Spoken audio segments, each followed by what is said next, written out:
vendredi 6 janvier, Mathieu a donné des nouvelles de son projet de GPA.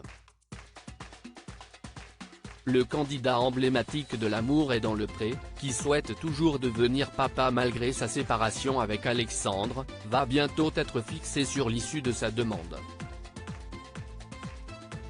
Un vrai projet de vie, un véritable challenge humain. En 2022, Mathieu s'est lancé dans une aventure qui a rythmé le quotidien de ses abonnés sur les réseaux sociaux.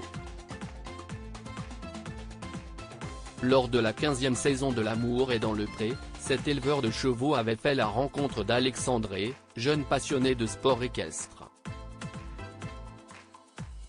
Ensemble, ils ont dévoilé leur envie de devenir parents et lancé un projet de GPA, gestation pour autrui. Mathieu s'est envolé pour la Colombie à la rencontre de potentielles mères porteuses. Sauf qu'entre-temps, son couple s'est effondré et Alexandre a décidé de ne pas poursuivre leur aventure à deux.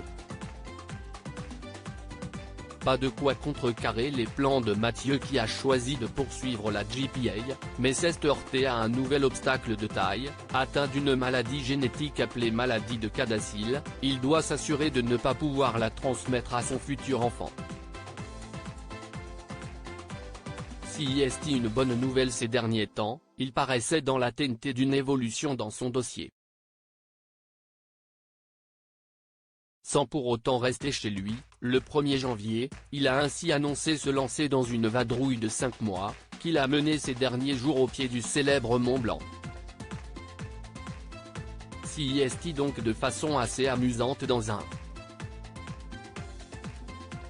téléphérique qu'il a annoncé avoir reçu des nouvelles concernant son projet de GPA et surtout l'analyse de ces maladies dans sa story Instagram, sur les 3 maladies génétiques, une grave, celle que vous connaissez, 2 autres qui sont uniquement des gènes récessifs, donc il faut faire les mêmes tests chez les donneuses d'ovocytes pour que les 2 gènes récessifs ne se rencontrent pas.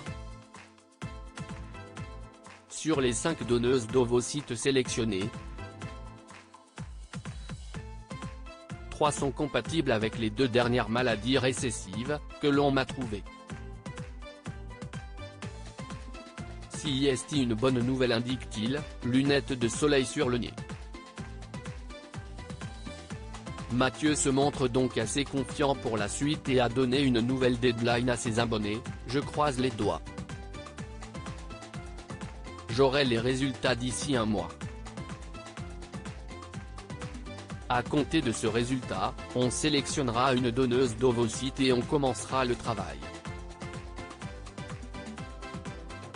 Son rêve n'a jamais été autant à portée de main.